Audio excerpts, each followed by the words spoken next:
So this doesn't happen that often, but it does happen from time to time. So this is a painting that I did for on a painting school, MJS TV, a couple of months ago.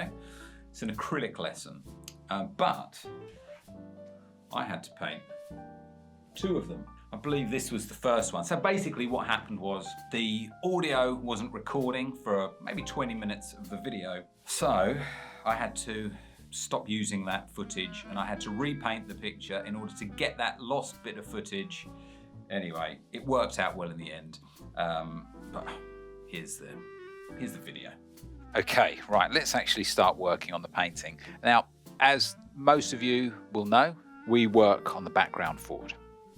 So that means we work on the sky, and then I tend to actually work top to bottom, but we work at the background first. It'd be silly putting the branches in first and then putting the sky around the outside. So there's no real brush technique as such. One of the things I will say is I like to keep the paint smooth for the sky. I don't want any impasto. I like to keep it nice and smooth. So we can stay with the Series 10 that we've just using for the smaller details, for the larger branches. Now they are really quite dark, so all I'm going to do is take some black and brown. I don't want it to be too warm, so I'm going to add a touch of blue as well. And I'm just going to work on the larger branches or larger areas first of all. Maybe thin that paint a little just to give us a sharper edge.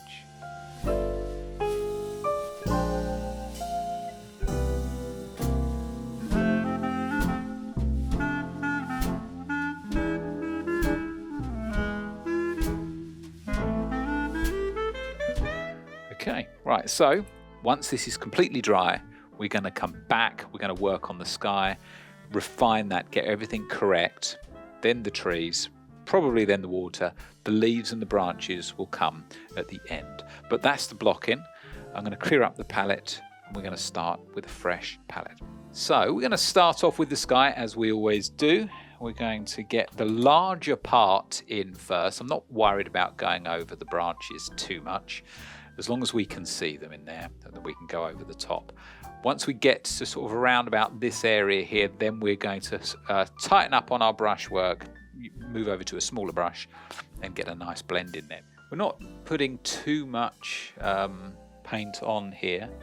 I would say you've probably got around 10% retarder maybe in this paint, but we still need to be working quite quickly.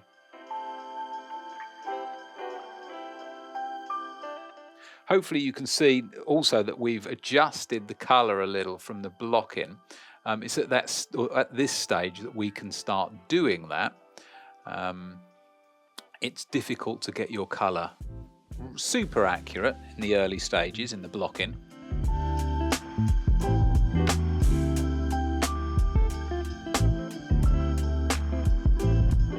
So we need to adjust the colour as well. We're lightening, but we're also making it warmer.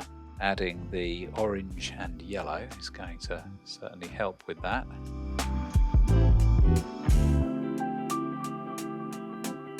Around the outside, and then we can start to blend that, and as you can see, we're able to still blend with the acrylic paint.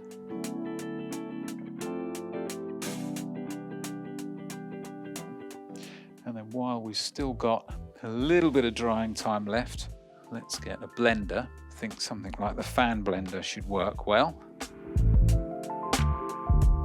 And we're just going to gently brush over the top of that layer that we've just put in place. Okay, I'm going to put that larger brush to one side now, moving over to Series 10 size 2, continuing to add our orange and yellow.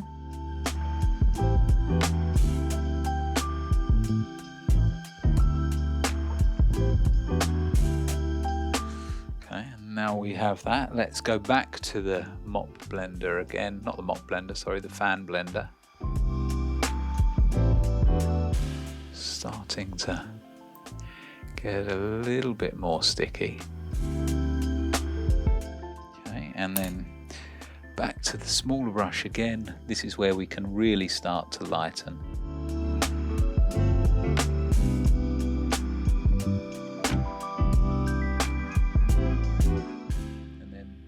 very centre, we can have pretty much just neat whites. Okay, and then one last go with the fan again, just being very careful.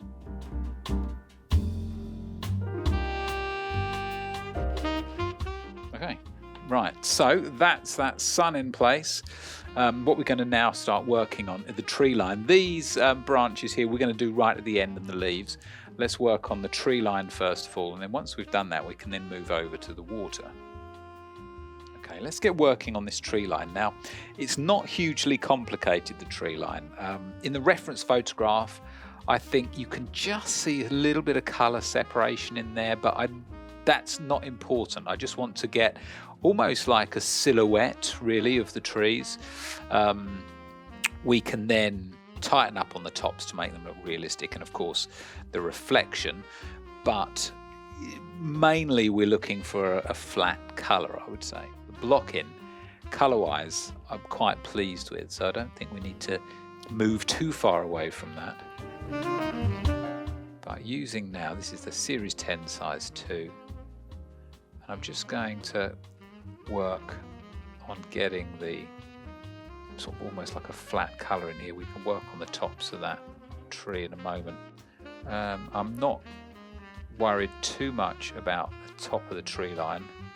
We need to move over to a smaller brush in order to get that correct. But I just want to get this average colour, almost like reblocked in, if you like.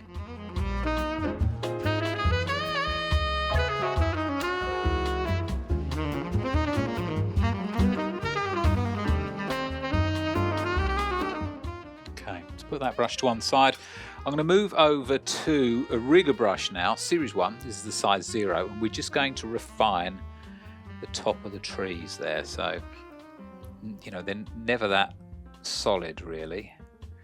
We have lumps and gaps in the tree, and this is what is going to help this look much more realistic. So just using the point of the brush. So even though we're not going to put like loads of leaf details, canopies within this misty tree line, it will look realistic because we are adding details to the top of the trees.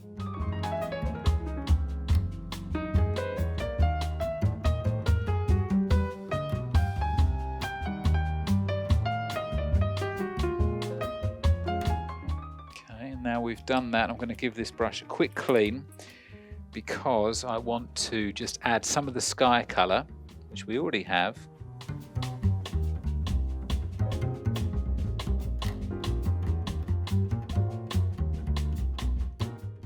Okay, right, so let's work on the reflection.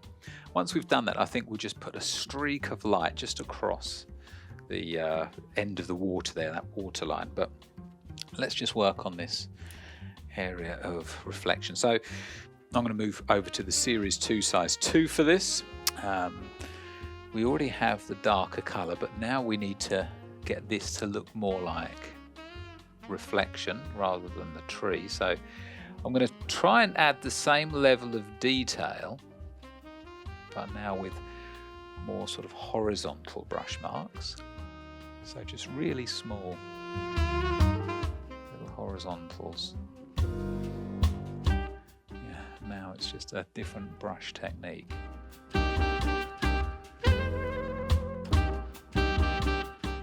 Okay.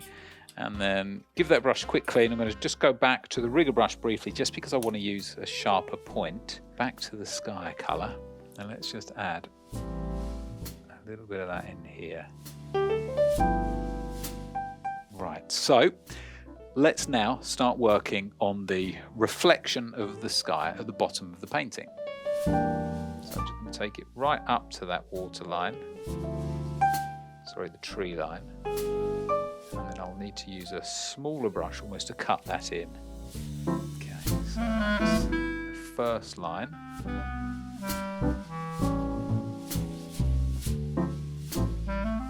Okay, right, just going to take off the excess paint from that brush. We're going to move over to the smaller Series 2, I think, and we're going to then cut in. So we're just going to use that lighter colour. I'm going to bring that up to that tree line there. We don't need to be too precise with this. We're just looking to get rid of that darker block in colour. We'll certainly make it less obvious.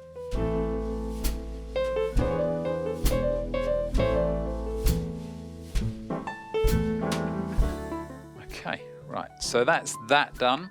What we do have to do, of course, is that area around here. Obviously, we can see the sun reflecting.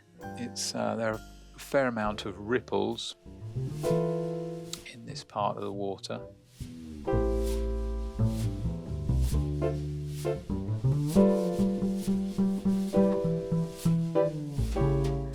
think I'm going to move over to the rigger brush. Now I want more of a, rather than the orange, I'm going to add a little more yellow in there.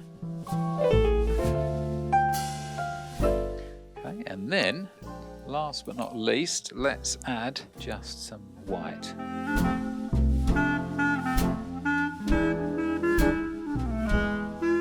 There we are. So that's the reflection of the water, of the sun.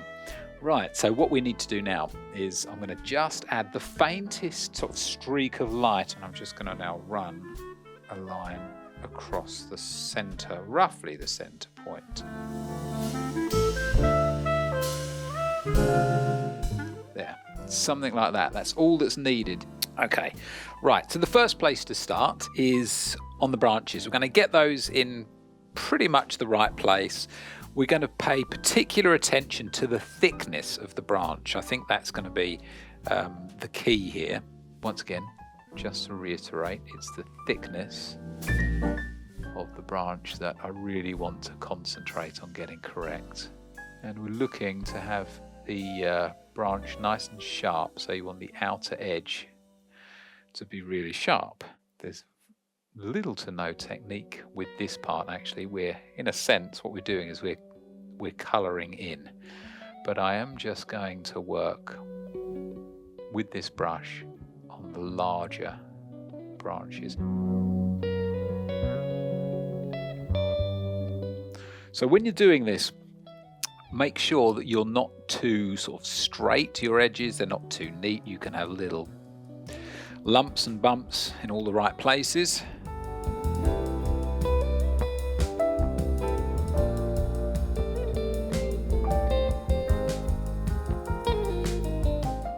Move over to the rigger brush now. We're not going to go for the smallest rigger at this point. This is the series 1, so the rigger is the series 1. This is the size 0, so it's one of the smaller brushes. And now we're going to extend some of these branches.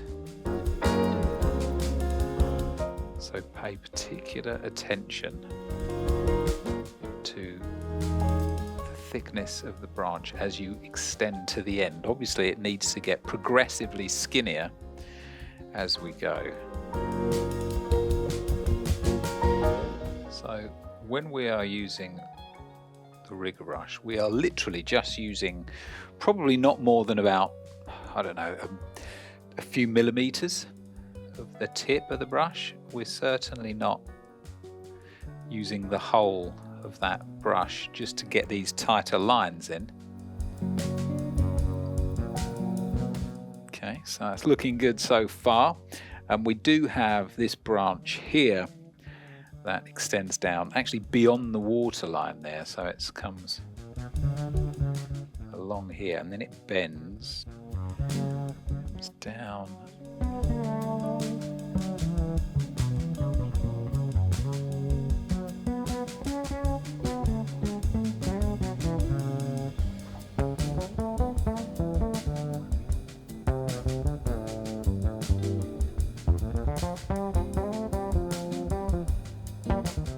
So I think what we'll do now is we will move over to the smaller rigger brush now. Over to, this is the 10-0. And as you can see, that's pretty skinny. That's going to give us all of the detail we need. And at this point, I think I'm now starting to make it up a little bit. This will require,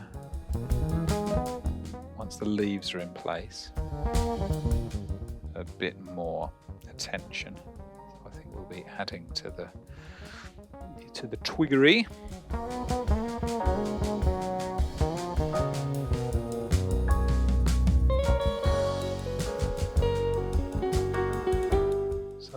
lots and lots of leaves on these branches here, so we don't probably need to paint every single twig at this point, because we'll have to join some of the leaves up. Right, so that I think is the majority of the branches. As I say, we probably will move on to a point where we'll add some, but I think for the time being that's perfect. So what we now need to do is continue on this picture with the leaves. Let's start on this side. So I've now moved over to the large. This is the Series 1 size 0. We need to try now to work out the best way to put the leaves in, and I think it is going to be a case of drawing each one individually. It's literally as you would if you imagine doing it with a pen or something like that. So once again, I'm paying particular attention now to the size of the leaves that we're putting in place. I mean, that's going to be hugely important. Of course, some are larger than others. That's something else we need to keep in mind. And the shapes can be slightly different as well, but on the whole, this is kind of the pattern that we are now looking at. In fact, you know what? Let's test out a different brush. I'm going to go back to the Series 2 a second. We shall see. It might not be quite small enough. That's okay. It actually gives us a pretty good shape straight off the bat.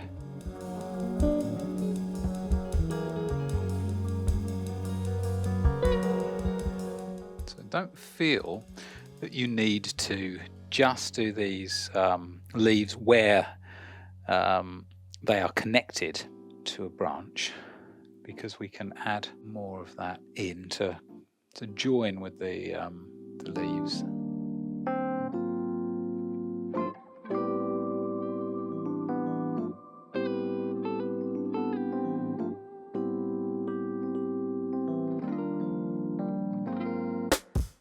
Well, I hope you enjoyed that video. If you did, please give it a thumbs up, subscribe if you haven't already, so you don't miss any future content. And while you're at it, why don't you check out my online painting school? There's 120 full lessons now, so it's not like the video that you've just seen. These are full videos, literally from the first brush stroke to the last. There's no time lapse in there at all. Instruction throughout. Also, with the subscription to MJS TV now, you get to be a member of the Members Studio, which is our community area. So there's loads of interaction there. You can ask me questions, weekly exercises for you to improve your art on there. It's really, really good. So go and check that out. Also, why don't you check out Palette Pro? That is my art product brand. There are paints, there are brushes, everything that you would need to paint a picture. Okay, take care everybody, happy painting, and I shall see you all in the next one.